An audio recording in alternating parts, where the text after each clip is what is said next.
Donc, bonjour à tous, Antoine Martinelli. Donc, comme l'a dit Steven, pareil, je travaille actuellement en tant qu'analyste sécurité à l'URSSAF Caisse Nationale.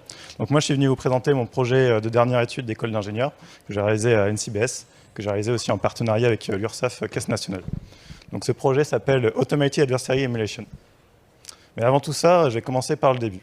Donc quand on travaille plutôt côté défensif, Blue Team, on va se poser toujours beaucoup de questions qu'on peut voir aux infos si on a été attaqué par telle entité, est-ce qu'on pourrait le détecter dans notre système d'information? Est-ce qu'on a des trous dans notre couverture défensive? Ou on a toujours essayé de nous vendre un jour un produit qualifié de révolutionnaire? Est-ce que vraiment ce produit va nous apporter défensivement?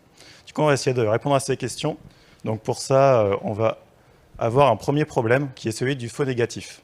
Donc finalement, en tant que défenseur, on n'a aucune idée de ce qu'on a loupé. Donc on va essayer de répondre à ce problème en le prenant dans le sens inverse. Donc finalement, comment déterminer ce que l'on ne voit pas? Les cartes de tarot, ça ne marche pas très bien. Du coup, je vais vous introduire le concept d'Automated Adversary. Donc pour ça, on va être basé sur trois grands principes. Celui d'adversary, donc on va introduire un adversaire réaliste dans le réseau. On va faire de l'émulation, donc on va vouloir aucune conséquence pour la cible. Donc évidemment, on va éviter de chiffrer son SI par exemple. Il y a déjà suffisamment de monde qui veulent le faire à notre place. Et on va rajouter une touche d'automated à tout ça pour pouvoir avoir un système de décision par branche avec des prérequis et des objectifs. Donc pourquoi on va faire tout ça? Tout simplement, ça va nous permettre de réaliser des tests récurrents et améliorer nos différents outils défensifs. Donc pour ça, on va avoir simplement une route d'aiming. On va pouvoir faire de l'amélioration continue avec ce genre d'outils. Donc comment ça va se dérouler? Donc il va y avoir 4 grandes étapes. Donc on va planifier un adversaire. On va ensuite vouloir l'émuler. Donc évidemment l'adversaire qui correspond le plus au risque d'analyse de votre SI. Ensuite, on va analyser les différents résultats.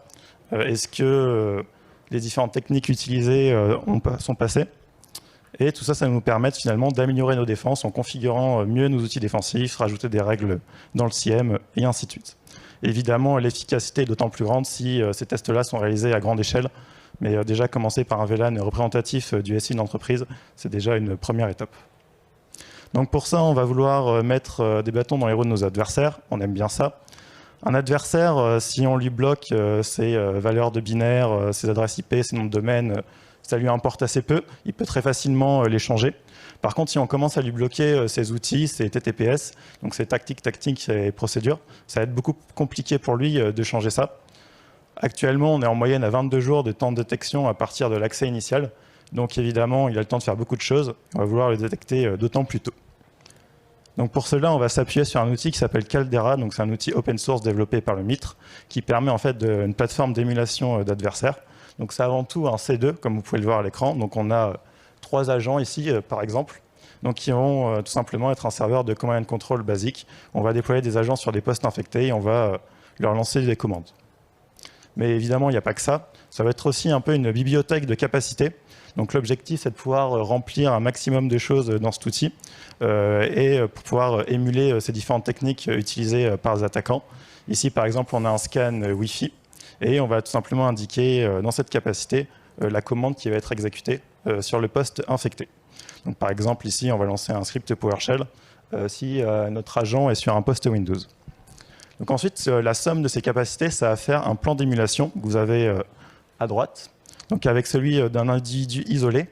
Et on va pouvoir ainsi dérouler notre plan d'action d'émulation et continuer à progresser dans le réseau, récupérer des informations qui vont ensuite être réutilisées pour d'autres techniques.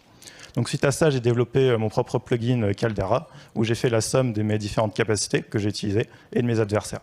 Donc actuellement, on est plutôt sur 120 capacités et une dizaine d'adversaires, vu que je continue toujours de travailler sur ce projet. Donc comment on va pouvoir récupérer toutes ces informations-là? On va tout simplement faire de la CTI.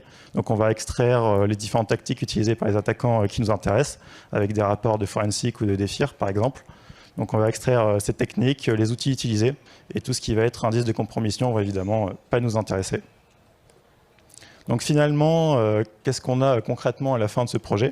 Donc ici, vous avez quelque chose de très simplifié au niveau architecture. Donc on va avoir simplement notre serveur de command and control Caldera, qui va avoir un poste infecté déjà qui fait partie de l'infrastructure de l'attaquant et qui va interagir avec les différentes machines dans le réseau de l'entreprise. Donc actuellement, il y a deux phases qui sont totalement automatisées.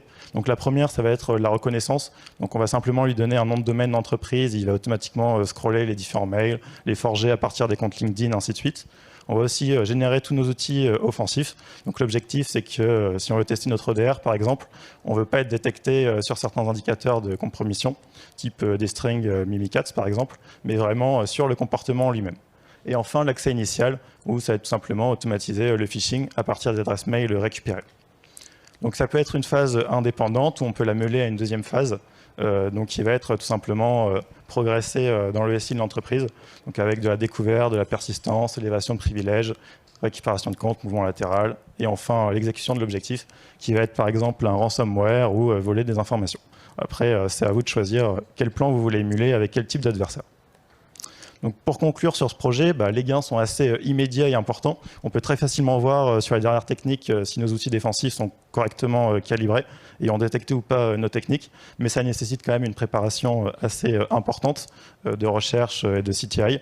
On peut aussi utiliser pour pas mal de choses, pour entraîner ses équipes, par exemple SOC, ou faire des tests à grande échelle des dernières techniques utilisées. Donc là, on avait des CVE, par exemple, récentes sur Microsoft Exchange. On peut aussi l'utiliser pour faire un benchmark d'outils défensifs. Et finalement, c'est aussi beaucoup de plaisir. Voilà. Si vous avez des questions, n'hésitez pas, vous pouvez me contacter par ces moyens-là. Puis merci à Reskintel et l'URSSAF pour m'avoir permis de participer.